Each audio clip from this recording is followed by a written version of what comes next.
All right, guys, so we're gonna go ahead and get started on the second portion of the painting. We are gonna be working on the cloud structure that you see here.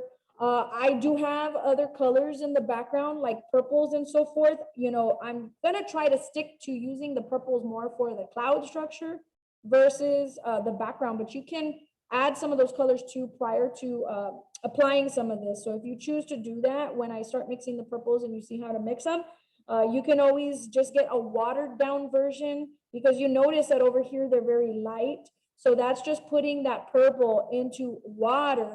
And then from there, once you have the water, you can go ahead and, you know, use that same color for the main part of it on the clouds. Okay. So I'm just going to go ahead. I'm getting a little bit of water here in my cup. Just make sure you guys do have water, because that's very important.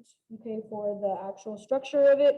I am going to put a little bit more paint on here because I do have like red still. I have yellow. The blue is what I used mostly last time. So you can see there's not a lot of blue in there. So I am going to put more blue onto my palette before we get started. And I am going to mix the purple first, because that's what I'm going to be using for the majority of the, let me put this over here. And I am also going to need some more whites. So I'm going to put white as well. But I do want to mix the purple first. So I'm going to go ahead and I'm going to take, scoop this off to the side so you can see how I'm mixing.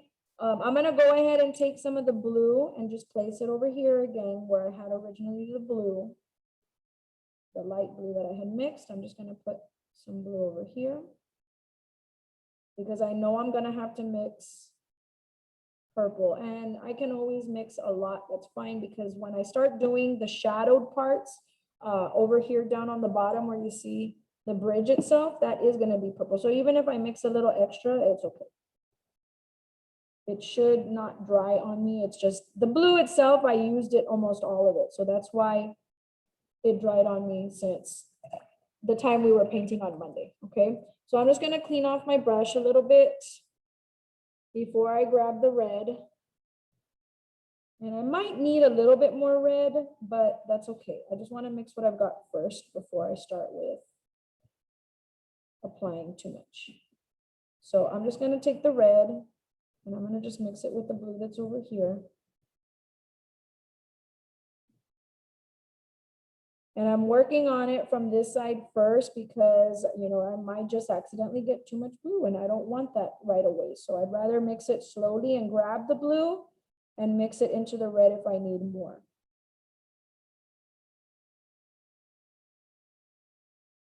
And you can tell that right now it's more of like a maroon color, which means it has too much red or too much blue.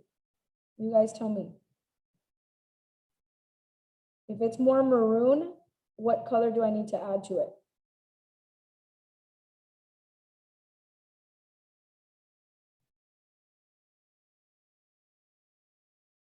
It's probably because it's recording and we need to add more blue. So if it's more maroon, you do want to add a blue, okay? If it's a little bit more of like a brown or a dark gray, then it has too much blue and you need to add more red. So right now I'm going to go ahead and I'm just going to continue mixing. It still has a hint of that maroon color, just a little bit. I know it looks different on camera than it does live, so I want to make sure that it is purple. So I'm just going to come in and add more blue tone to it. Now in the picture, they look a little bit more gray than they do purple, but I want to enhance the color. Remember I told you guys on Monday that, you know, I'm going to change the color slightly. I almost want to exaggerate it, which is why I'm going with more of a purple rather than a gray. So I'm just going to just keep going, add a little bit. Now on the side, like I do have a good amount of this purple. So on the side, I'm actually going to take just a little bit of this. I'm going to put it over here, because I know I should have enough for the darks. So I'm just going to remove what I've got here. And it's not too much. It's just a little bit. It's just this little area right here. I want to remove it because I'm actually going to get a little bit of white.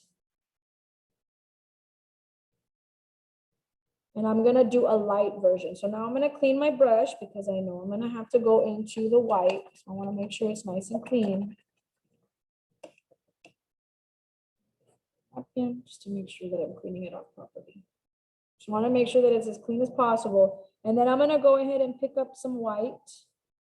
And I'm just gonna put it off here to the side first.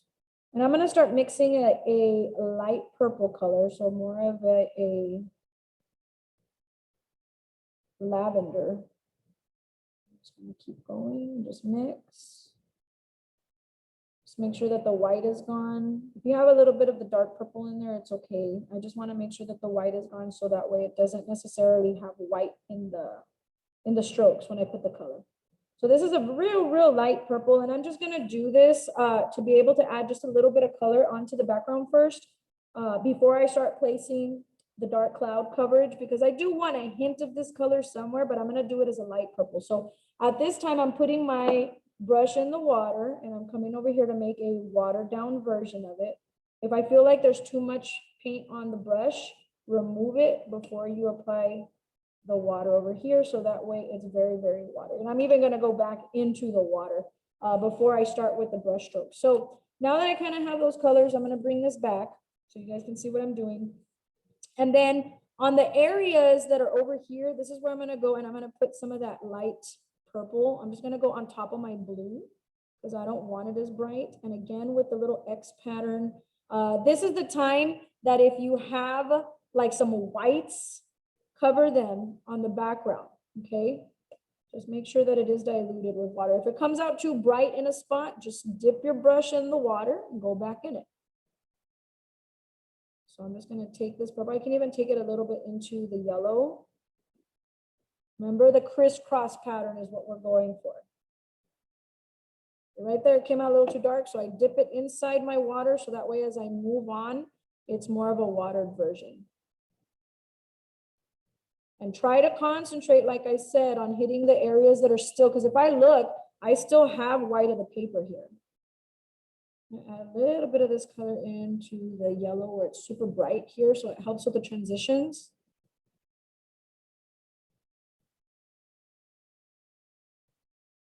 And again, I'm trying to concentrate on the areas, oops, I got a little bit of red there. So all you do is wet before it dries. If that happens, put some water and remove. And at least it lightens up. So as I go over back with the watery version, and again, remember, watery version of the lavender, it'll cover it. So you just go back.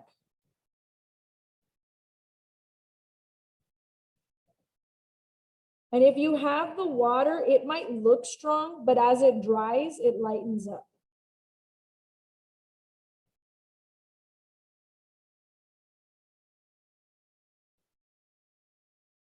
If you feel that area has too much, all you do is while it's wet, you just touch it and remove, and it'll get lighter on you. But you shouldn't have to. If you're adding water to it, it should stay pretty light. And again, it's mostly to cover like the white of the paper that stayed behind. I'm only gonna add it to this top half, and I'm gonna add it, of course, on this side too, so that I create balance.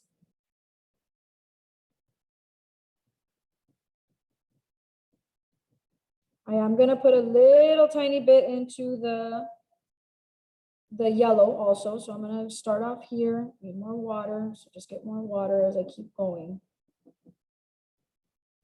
If you touch those spots that may have been a little bit dark with the watery brush, it'll pick up that paint. So that way you can just spread it. I'm gonna add a little bit over here because I do still have some of the white.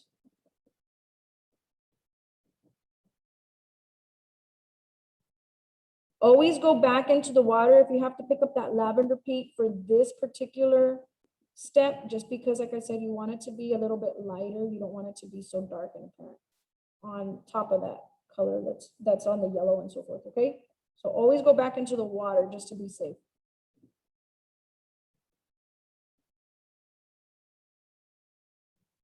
So now that I kind of have a hint of those tones, now I'm gonna start using more of the dark colors. So let me switch this over. So now I'm gonna start looking at these. So what I'm gonna do is I'm not gonna start off so strong right away. I just dipped my brush into the water before I start picking up some of this darker tone. So I'm gonna go into that color. I'm gonna go one more time into my water.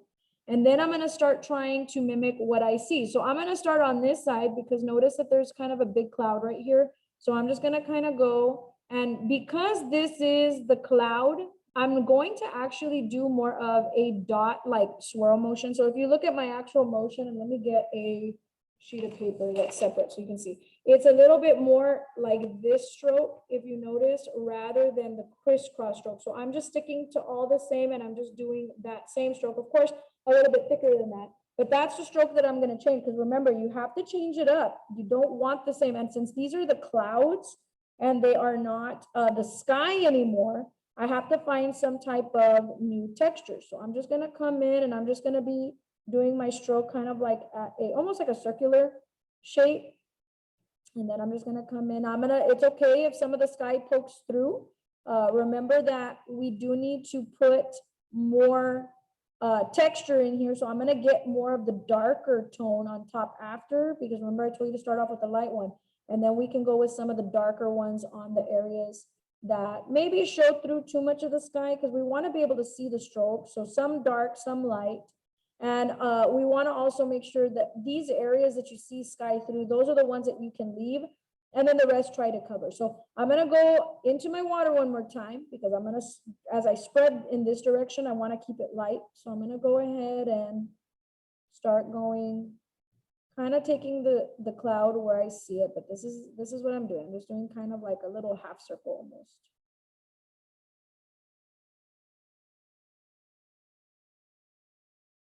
And it doesn't have to be perfect. So if it doesn't look like the exact shape that we're going for on the picture, it's okay. If I notice that by the time it gets to about right here where the sun is, this part of the cloud, I'm going back into my water I picked up because I picked up more paint, but this part of the cloud starts getting a little bit skinnier over here, like where you see that darker color. So I'm just gonna stick to the top only. And this is my light version. So when I come back with the dark on top of this, I can add more strokes so I can actually see the definition of the stroke, okay? And I'm just gonna take this way into the shape that I see. Remember, if I don't follow it exactly, it's okay. You know, I mean, nobody's gonna be looking at my picture when they're looking at my painting. They're just gonna look at my painting at the very end.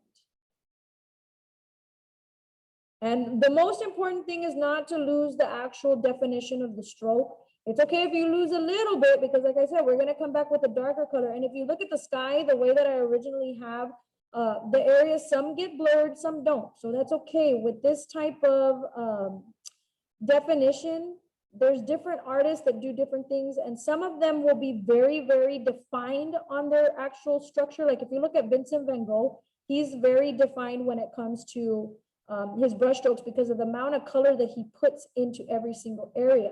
And then you have some artists that don't, that it's a little bit more like some areas where they'll be a little bit more blurry and so forth. Like Manet had a little bit of those, and so did Monet, because those are two separate artists that did Impressionism. So when you do that, you will notice that they do tend to blend, and that's okay. So you just go in, and I'm just gonna go and I'm gonna define some of that brush stroke right here, a little bit darker. I do wanna still pay attention to my actual, the actual picture itself, because I should concentrate on the areas that are darker, add more of the dark colors and so forth. Now I can also get some, so like, let's just say I do wanna add another color, which I will add actually a little bit of the blue into this. So if I'm not gonna clean my brush off with this, but if I just touch the blue, yes, you're gonna see some blue on there, and you'll also see some of the purple, and it'll almost blend a little bit into each other. And if you don't want it to blend and you want more of a brush stroke, like you actually see the definition of the brush stroke other than the texture, because if I move this, you can see that there are textures on here. So I can still see it, even though it might be blurred a little bit when I get close, I can see the definition of the brush strokes. So those are two different methods of you choosing which one you want to do. Do you want them to blend a little bit? Then leave them as is. And if you don't want them to blend so much, then wait till the paint dries a little bit and go back and forth with the colors. Okay. Like I said, I kind of like that. that it blends a tiny bit, but maybe that's just my, it's probably because I'm used to doing like a realism, and so I'm used to the colors blending. But if you don't like that, you want to be more pure when it comes to the textures and so forth, then go ahead and do it the other way, okay? So it fades off there, and then I've got another it's kind of dark. I'm just gonna, like I said, I'm exaggerating the colors. So I'm just gonna keep it with this tone. I'm just gonna make sure that I'm doing that same stroke. I'm down this way. Now we do have a lot of clouds that fall in between that are a lot lighter in tone. So if you're gonna be doing that, then that's just the same color, but add water to it. So whatever you decide on following on the picture, like I said, nobody's gonna be looking at the actual photograph. So I can just kind of go and just add, like I'm gonna add some clouds right here. If I accidentally have too much water, it's gonna blend too much. So I'm gonna let that dry a little bit before I come back with some more strokes on top. So then on this side,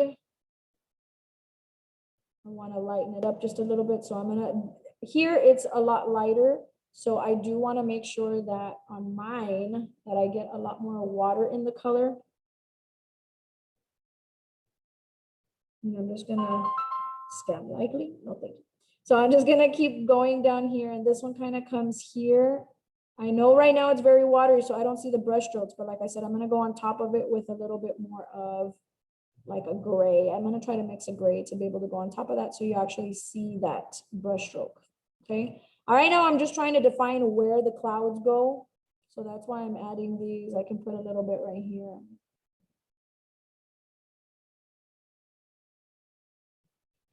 And then, let's see, we can take it this way with the light purple. I'm gonna get a little bit more of that little lavender, the light lavender, to do the brush strokes here. So if you want to put some of the light lavender, and I will, but I need to let that dry. So I don't want it to blend with the water. So I'll be using the light lavender for the textures in the light areas, okay? So I'm gonna come here. This is all light lavender because it's very light, so it doesn't have a lot of dark. So I'm just gonna keep with that same structure. I'm gonna go ahead and use the lavender on the bottom part of this. If you want kind of like an in-between, then mix the two. That way you kind of get both colors, like both dark and light. Or do the dark first, and then you can go with the light strokes on top. You just don't want to lose the brush stroke. You want to be able to see the actual pattern, whatever it is that you actually decided for. And then I'm going to go with the dark one, of course, for the top part of it. So it comes this way. Get a little bit more dark so that way I can put a few brush strokes in there where I actually see the brush stroke. And then it has another one that does right here. It's got another one here. If some of the background color comes through, leave it. And then I'm going to put some up here on top. And again, the brush strokes might not be visible 100%. I'm going to go back with the blue the way that I did this, because here you can see now that it's starting to dry, like especially if I move it to the side, you can see the actual brush strokes in there. So that's one option, but like I said, there's different options for you guys to be able to do that. So I want to be able to see the definition because it's too blended there. So I'm going to get some of the blue, like I said, on this. I'm going to put some right here too, just because that part is a little bit too light. I'm going to put some right here. And I can probably put a little bit of the blue right here. I'm going to go back with the dark purple just to add a few more on that little light area that I put originally with the light lavender. I'm just going to add a few brush strokes with the dark purple.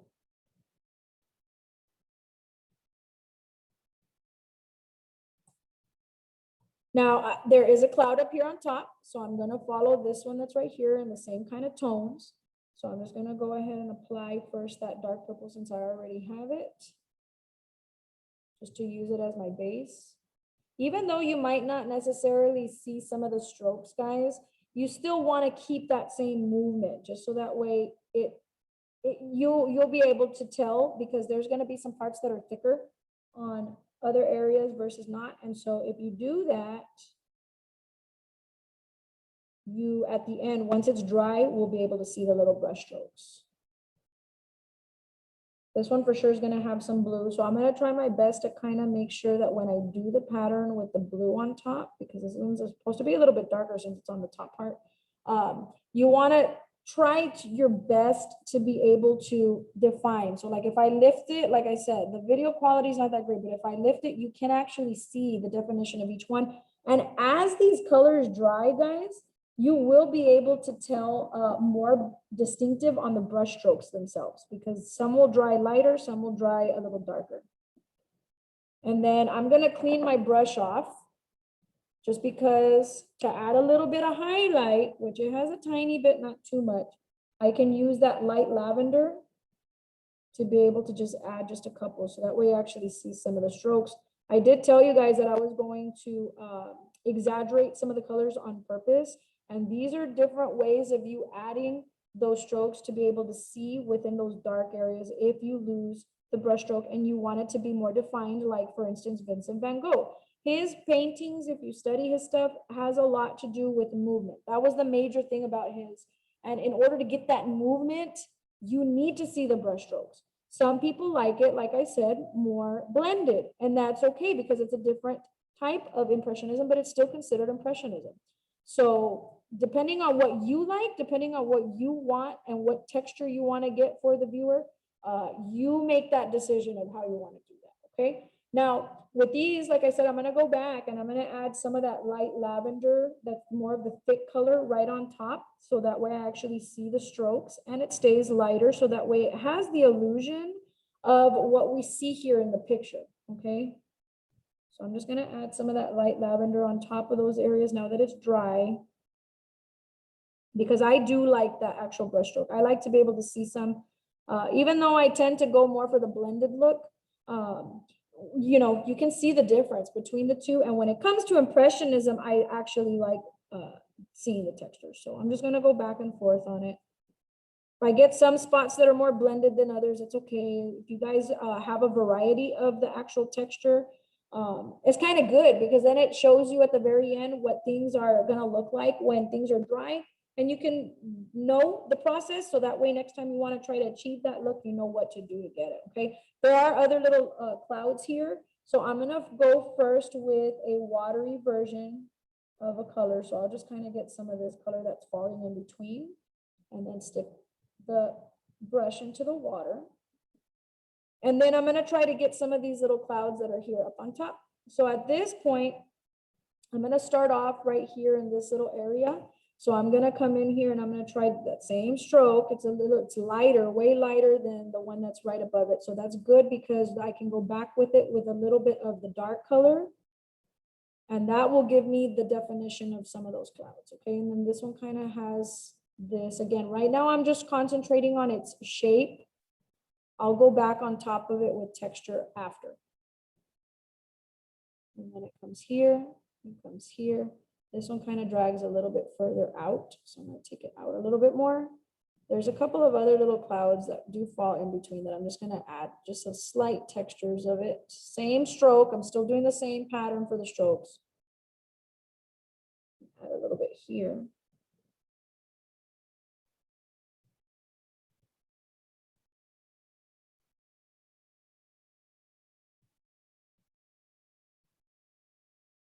Put some over here. So I'm just going to start going a little bit more random now. I'm going to look at the picture, but not really worrying about too much, because these are going to be a lot lighter up on top. I'm just trying to get the illusion that there's some clouds up here, but not worrying too much about what I see on the photograph, because I'd rather it be, since I'm not going to be looking at it as the photograph, I'd rather be making sure that I'm getting on my artwork itself the balance, you know, that I would need. So I'm just going to put a few more maybe up here.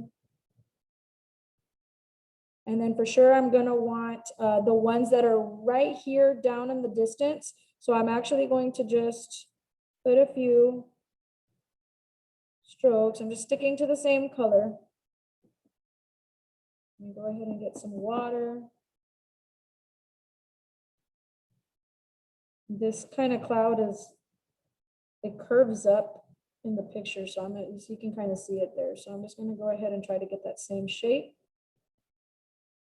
And then I have another one right here. If you want to play and exaggerate, I'm not exaggerating the colors as much as you can. Because if you wanted to add some like reds and things like that in these clouds, just make sure that if you're going to add it here, that you kind of add it in some of the same spots. Like I said, I'm sticking to more or less the same that I see here. But if you want to play with more color, go for it. This is the time to play. Don't take it too serious. This is not like, I'm pretty sure that's why a lot of people want to take a painting class, because they get to play with techniques versus having to do it like exactly. In drawing, our goal is to make it very realistic. And not that you can't in painting, but usually after you take a drawing class and you want to play a little bit more, or vice versa, you want to play first before you actually start getting into the technical stuff. You know, you can do either or. Some people choose to do one or the other, but you know, for the most part, painting is more about like playing and so forth with materials and figuring it out before you actually start with skill, because you have to know how the material actually works. So if you do take a drawing class, and just FYI, before a painting class, so let's say next year you want to try drawing, you never took a drawing class and you want to take it for skill, I can guarantee you that when you come back to painting, you will be a little bit more structured in your process, and you will notice that it's just going to look totally different. So these are just things that you need to think about as you guys are applying for your classes, of the order that you might want to take things. And you might not want to do that, and you might want to do it. You know, everybody's going to be different on their approach of how they're going to want to learn techniques and so forth. So at this point, like, I kind of have a good feel for the cloud structure. I would just go back and forth and kind of say, especially comparing to my picture, and kind of say, well, I want to be able to extend this or give the illusion that it's a little bit more faded like in the picture. So you can kind of go back and forth and add colors on areas that you might think need it.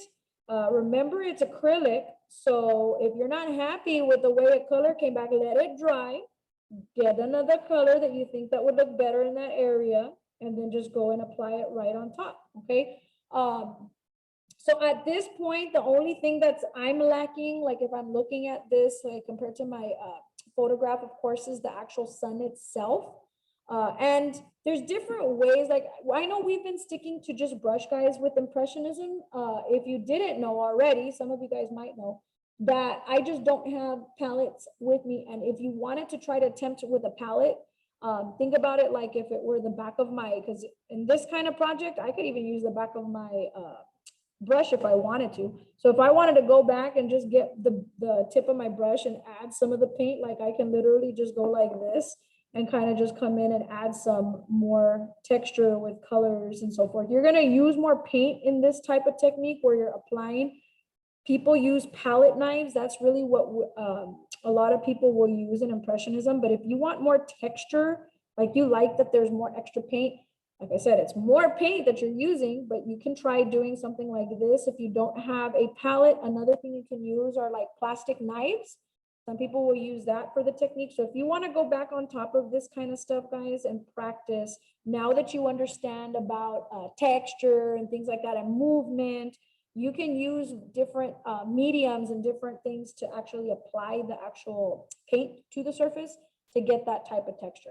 If you're just comfortable with just sticking to the brush the way I'm doing it and just kind of going back and forth with the color, that's fine too. So it's really whatever, like I said, we're playing with this. So whatever you want to practice with, go back and forth with different types of things.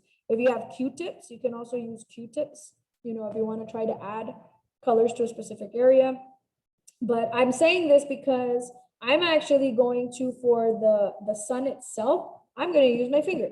So can we consider Impressionism finger painting? Yeah, I mean, if you want to use your finger and try to apply colors and so forth, I think it's not as, what's the word? It's not going to be as precise. Like if you're using palette knives and things like that, you can be a little bit more thin when it comes to the actual paint itself. But if not, it's okay. You can just, you know, like I'm using my finger because it's a round surface. So I'm actually going to take a little bit of white paint And where the sun is applied in the actual photograph is about like right here. So I'm just gonna come and I'm just gonna tap it lightly. So I've got my sun right there. And I'm not gonna stop there. It's just that's my sun right there. But I'm gonna take, now that I have something, just to kind of keep it more defined, because there is a little bit of white on some of the other surfaces. I'm gonna get the white with my brush. And what I'm gonna do is I'm just gonna lightly tap on wherever I see some of the highlights hit, like some of the clouds, like real close to it, which is like right here. Maybe see a few right here. There's a little bit of brightness here on the bottom of this. And so I'm just adding just a few highlights. Like I said, I'm just gonna kind of touch it. This is more of like a pointillism, if anything, because I'm only hitting like a few little spots, but just so that way you guys get at least the sun look in there. Now, if I do want to add like a little bit of clouds that are more like yellow, so I'm going to get yellow and white right here on the side. And if I want to put some of this texture, because right here, right under it, there are like some little clouds that look a little bit lighter in color. So you can go ahead and do that as well. Like I'm just going to add a little bit. This is like yellow and white mixed together. And I'm just kind of making sure that, remember, we're trying to stick to the stroke. So I'm putting a little tiny bit, and then I'm going to go back with the yellow on top. And I'm going to add just a little bit of that same stroke that I was adding with the clouds that were in the other sections. As long as you stick to the same strokes. If you want to try doing it maybe with your edge of the brush, just because like you're like, no, I want it to be a little bit more with the stroke, then you can kind of do that if you can control it. Okay. So just kind of giving you guys some feedback on how that part would be done. But for the cloud structure, this is pretty much it as far as what we're going to be working with. So let me put that on camera a little bit better so that way you guys can see it.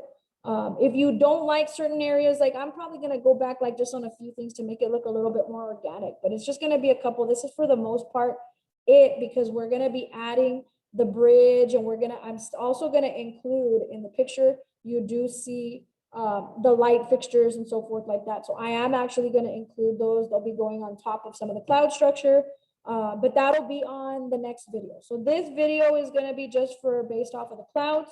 I'm going to go ahead and stop the video there.